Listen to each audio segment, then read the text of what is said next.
welcome back. It's been a while, guys.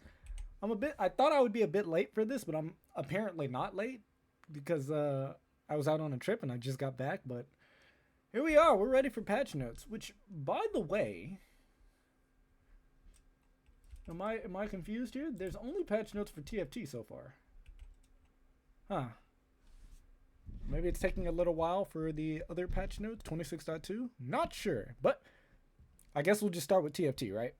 Let's just start with TFT.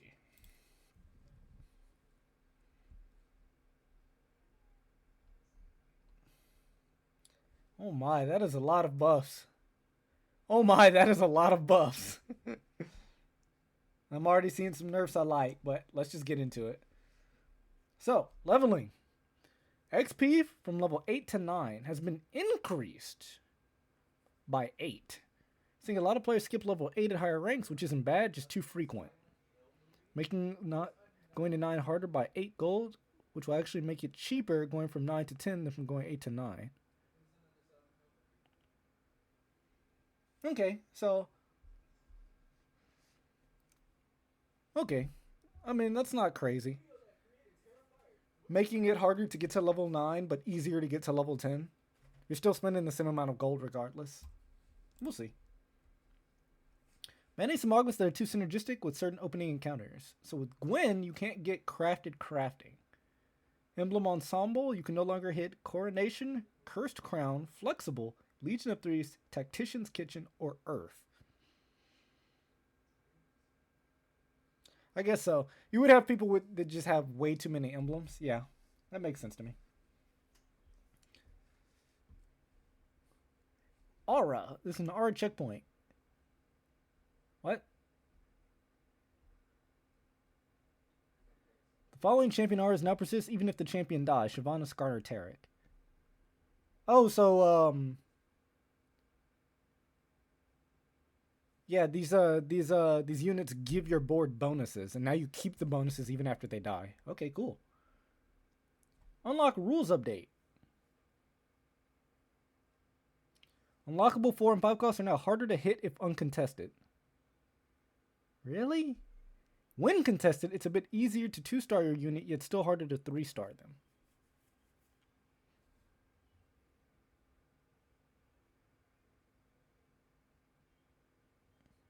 I mean, I suppose, because it's like, for example, if you unlock Yone, you're the only one in the lobby that has Yone, right?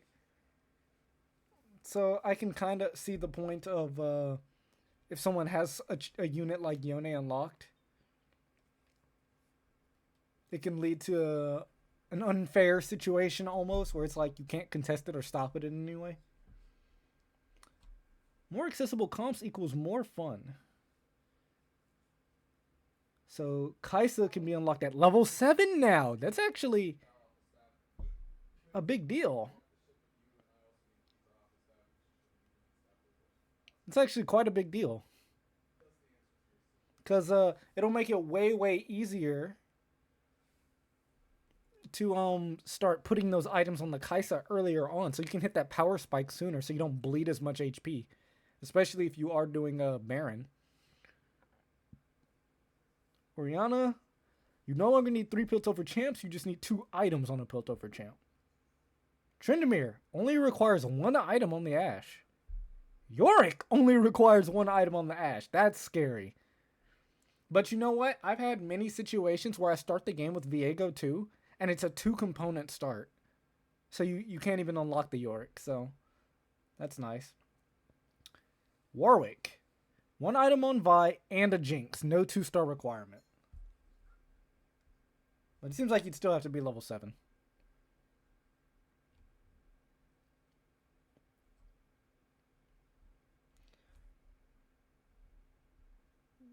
Alright.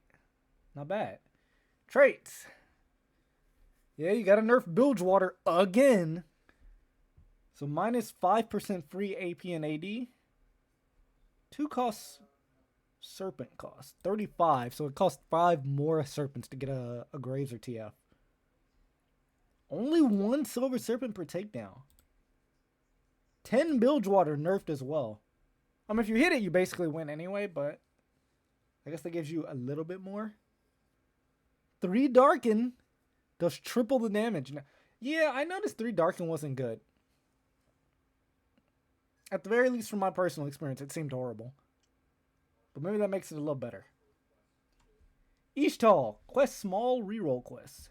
5, 6, 8, 3, 4, 7. Huh? So you just have to roll a little less? Yeah. 10 to 16 is now 6 through 15. 15 through 24 is now 10 through 20. So if you hit the reroll quest, it's actually much easier. Earn interest. 6, 14, 20 is now 5, 12, 16. Kiana takedown. 20 through 50 is now 30 through 80. Alternating wins and losses. 200, 600, now 200, 700. 700 cash out. Artifact anvil. Now instead gives a complete item anvil and a greater duplicator. There you go. Instead you get 2 greater duplicators. So I guess that's where you would want to hit for your Brock too now. 800. 50 gold. 30 gold plus 2 Brocks. 145 gold. Instead gives 120 plus 2 greater duplicators. I mean, if you hit anything above 700, you're just winning anyway, right? If you hit 700 or higher, the game's just over. You'd have to be dying like next turn, the very next turn. Alright, Continuum Cogs for Piltover. An extra 3 AP. Acceleration Gate Mana Restore. An extra 5%, that's not bad. Magnetron Coil, Base Amp. Slight Nerf. Armor Nullifier, up 10%. It might be takeable now. Upgrade attack speed, up 10%. Could be takeable now. I mean, realistically, those weren't terrible. It's just that you don't take them over Mining Drill or Supreme Lifeform. Void will always offer an offensive mutation first. A slight nerf to Spitter Spines as a result. Royal Husk, slight buff. And the base resists are a little higher too. Interesting.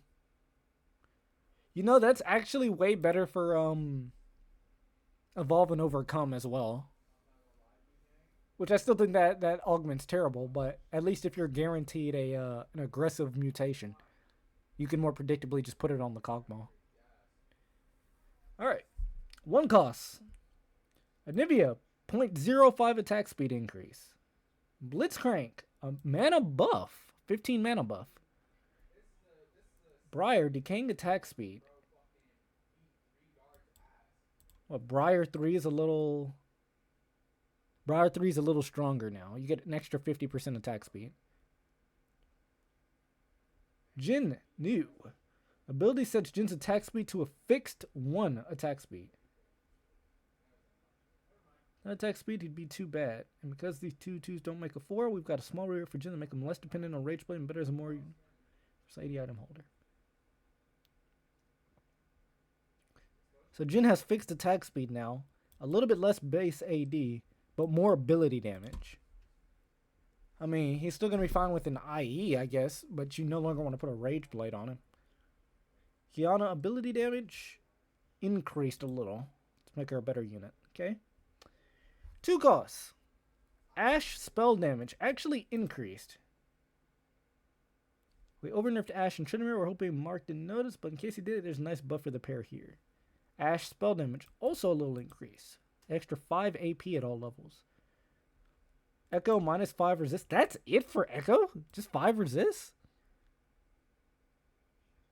Oriana mana. Ooh, a 10 mana buff. Not bad. Tryndamere ability damage. 10 at all levels. So Ash Tryndamere might be playable again. I'm shocked Echo didn't get a harder nerf, though. Tier 3 units. Draven. Base AD increased by 3. Leona, new. While surviving, your strongest Leona grants your strongest Diana 3, 4, 5, 10 ability power each second. Wow.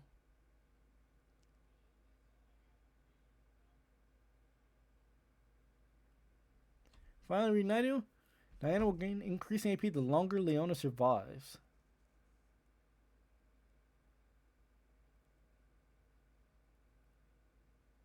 That's very interesting. So now it's actually worth it to field Leona with Diana outside of going like Aurelion Soul.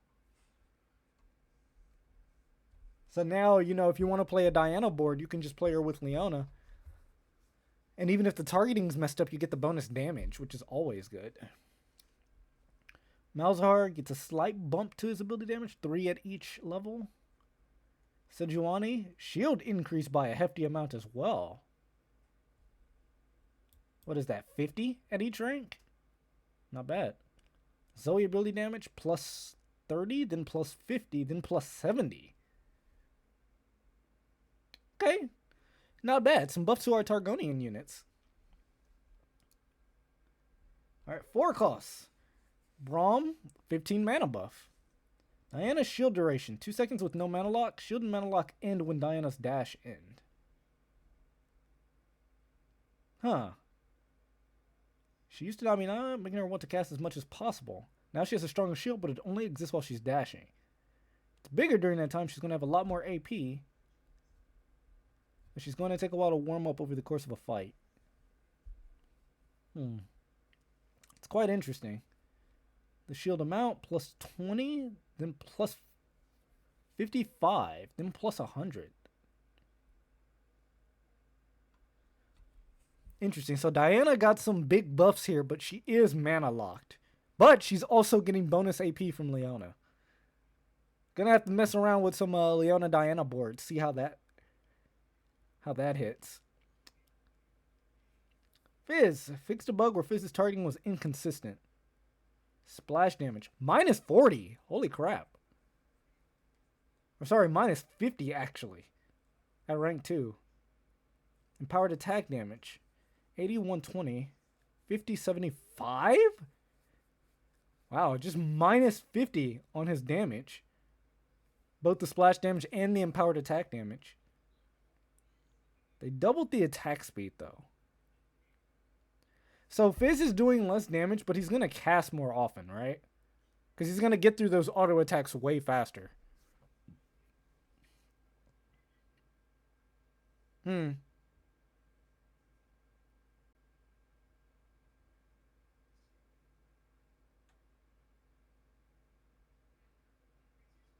Alright, cool. Garen heal. 300 to 350 is now 250 to 300. So Garen, nice little nerf there. Kaisa, 1 star, AD Kaisa. 42, 39, 63. Kaisa spell damage. Wow, okay. Yeah, I guess so. Kaisa gets a small... Oops, sorry about that, I hit my mic. Kaisa gets a small nerf here because of... You're going to get her earlier in the game. You can get her at level 7 now. I guess that's understandable. Nerf her at 1 star. She's still the same at 2 star, but you'll be able to hit the 2 star earlier. Potentially. Tarek, at 35% health, gain 90% durability for 2 seconds. That was what he did before. Now it's heal for 300, 700 health over 2 seconds. So instead of gaining durability when he's low on HP, he just heals. I feel like that's a pretty sizable nerf. Alright, 5 cost. That's a lot of words. Let's just look at the changes. Aatrox's spellcast animation no longer scales with attack speed, but plus 10 damage at 1 star, plus 30 at 2 star. Really? That's it?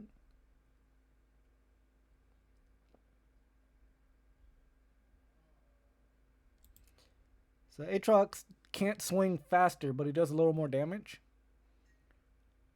Any mana, a 10 mana buff, post-cast reduction, 140, and he is still 20 mana. Aurelion Soul mana. Ooh, Aurelion gets a mana buff. And his spell damage got increased again.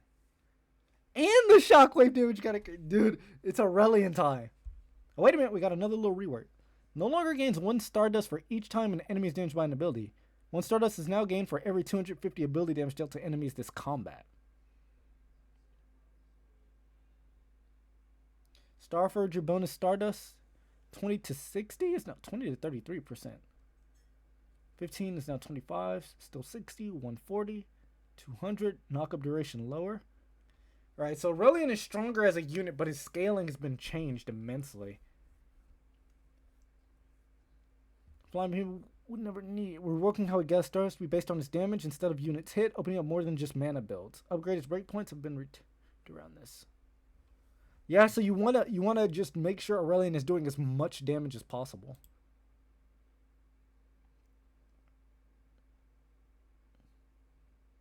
You probably still build him the same way, right? I mean, maybe you don't put a Rage Blade on him, but you probably still put, like, Spear of Shojin. Because you still want him to cast as much as possible, probably. But now you don't mind, like, a Jewel Gauntlet.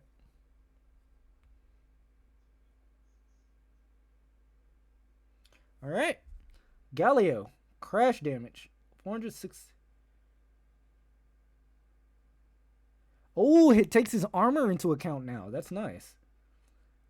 So Galio has a little less scaling on his MR, but he got a little bit of bonus scaling for his armor.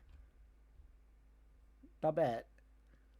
I actually got a triple Dragon's Claw Galio once, and it's kind of deadly, but you know that's not often. That's almost never happening.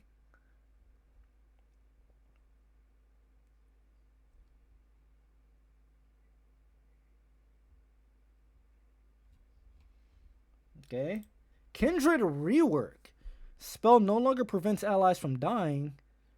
Now shields allies for a percentage of her AP during the zone's duration. Her passive damage got increased by 25% and the duration lasts longer.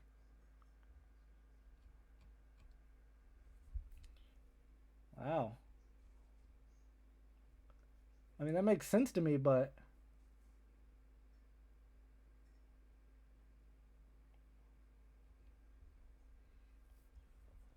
Lucian and Senna. Soulbound 2-2 clarifies that damage and durability only persists while they survive. Senna no longer applies Black Mist. Lucian no longer consumes Black Mist. Senna's spell damage has been increased to compensate for this, up to 350% AD. Senna's spell does 8% less damage for each target hit, up to a maximum 40% reduction. Wow. Okay. Wow.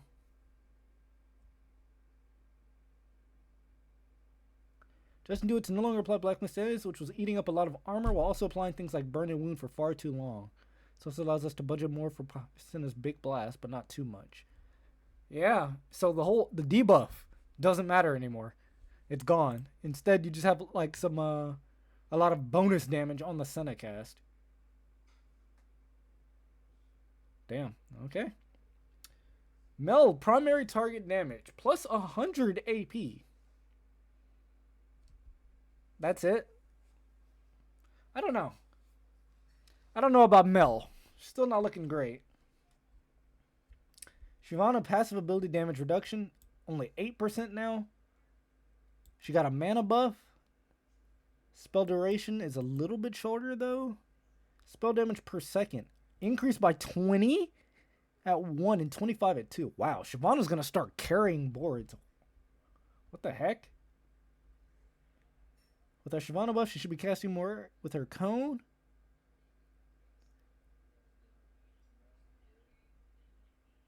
Yeah. Yeah, Shyvana. She's going to be a very powerful unit.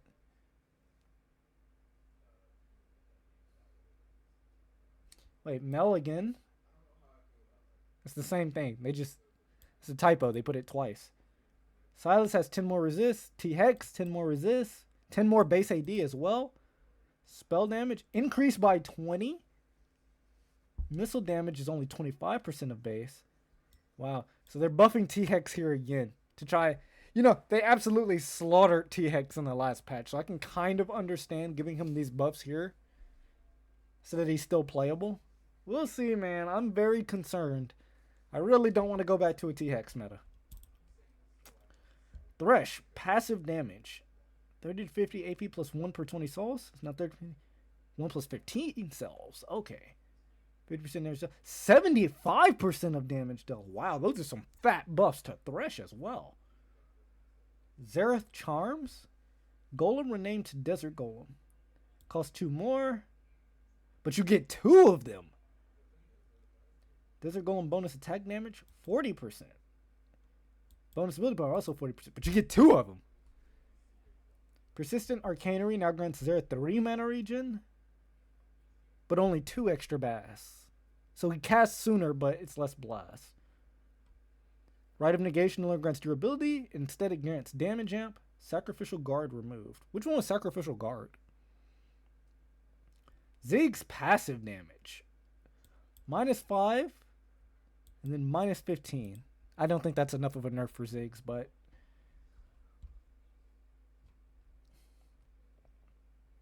Does it say here what that last... No,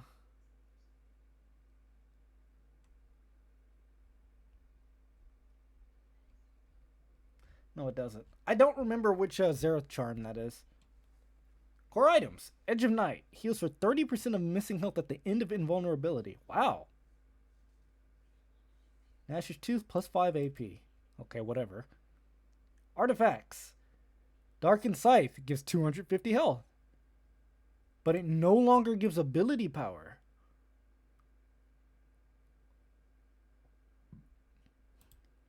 Okay. Dawncore. Plus 5% damage. Flicker Blades. 1% attack speed. Be very careful about buffing Flicker Blades. Because people will take Portable Forge, hit Flicker Blades, and then Yunara is Thanos. Gambler's Blade, gold chance. 1%. Nice. 1% increase. Indomitable, plus another 3% max HP. Sniper's Focus, another 5% AD and AP. Not bad. And then Radiant Gnash's Tooth gets an accompanying buff. Alright. Augments. This is my favorite part of TFT. New augment. Cosmic Calling, gold tier, 3-2 only. Gain of Spear of Shojin and a Leona. On stage 3-7, gain a Taric.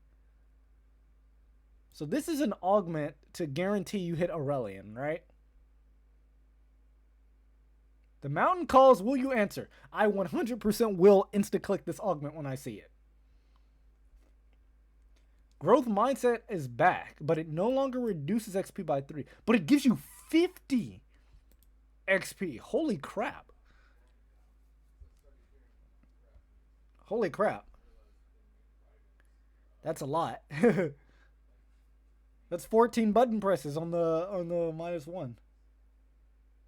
Aura Farming 2-star 5 cost now holds a recommended item.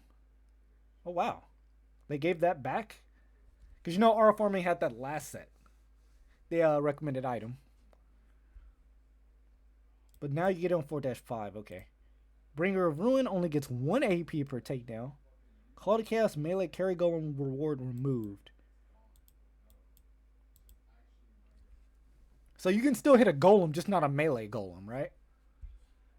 Call to Chaos golden egg reward, initial completed item anvils 1. So you only get 1 item anvil. Yeah, that one was too good. Chosen Wolves Ambessa, plus 10 AD. Wolf damage, plus 5. 5%. Component Heist, procs a turn sooner. Crash Test Dummies, half a second more stun. Demacia Forever, 1 less bonus health. Dragon Guards. So it got nerfed until you get J4 4-star. So it gave 185%, but now it's 100, 120, 155. Massive nerf. But if you can get to a 4-star J4, it's a huge buff. At 200% armor and MR. Exile Shield, -5%. Going long, -1 XP per round. Going long initial gold. Back up to 15 though. That's nice. That's a lot of bonus gold right off the bat. Golden Egg cash out with Anima Visage is replaced with the Indomitable. Hard commit gold per stage 7. Wow. Hefty rolls health per roll up 1. Hustler no longer grants XP, but it's back to giving you 3 gold a round. Plus 6 initial gold. Okay. I feel like it's a nerf. Know your enemy damage amp. 1018 is now 815. So know your enemy just got nerfed. Pair of fours is removed. You know, I'm honestly happy about that. I don't think I have ever taken pair of fours. Precision and Grace no longer dashes at the start of combat. At the start of combat, allies gain 25% attack speed. On takedown, allies dash and gain this bonus again. Okay, so they just don't get the dash right off the bat. So you can't, like, position stuff in the back. Preparation 1 and 2 got increased by 1 bonus AD and AP. Slice of Life, unit cost given per stage. So at first you got 3 3s, 3 4s, and a 5. Now you get 2 3s, 2 2s, 2 3s, 2 4s, and a 5. That's probably how it should have worked in the first place. Spreading Roots, minus 2 gold. I mean, whatever. Sweet Treats, health per item. Nerfed by 5. Trait Tree only gives 2 gold now. Trait Tree Plus only gives 4 gold now. I mean, the emblems are still really, really, really good. So that's just like a necessary nerf. Wild Growth bonus, 35%. Wow. Alright, Yordle Reroll might be back. The World Runes has been temporarily removed. Okay, well, Worth the Wait no longer has a 2-turn delay before granting more copies. Alright, man. And then some bug fixes. Anything I care about? Not really. Sentinels of Light has been disabled. I mean, that should have been up here, but whatever. Man, dude, those are some good changes. I'm especially excited about this new augment to, like, force Aurelian, since he works differently now. Bringer of Ruin needed to be nerfed. I'm a little scared of Growth Mindset being back. Otherwise, I think these are some good changes. I'm shocked Echo and Vi didn't get nerfed harder. I'm shocked that, like, Warwick didn't receive a buff of any kind. But yeah, I'm actually really, really, really interested to see how a lot of these units work. I'm wondering if, like, Kindred's just screwed now. I mean, you probably still just itemize Kindred as a carry, right? And then she can carry you. But her utility is pretty cooked.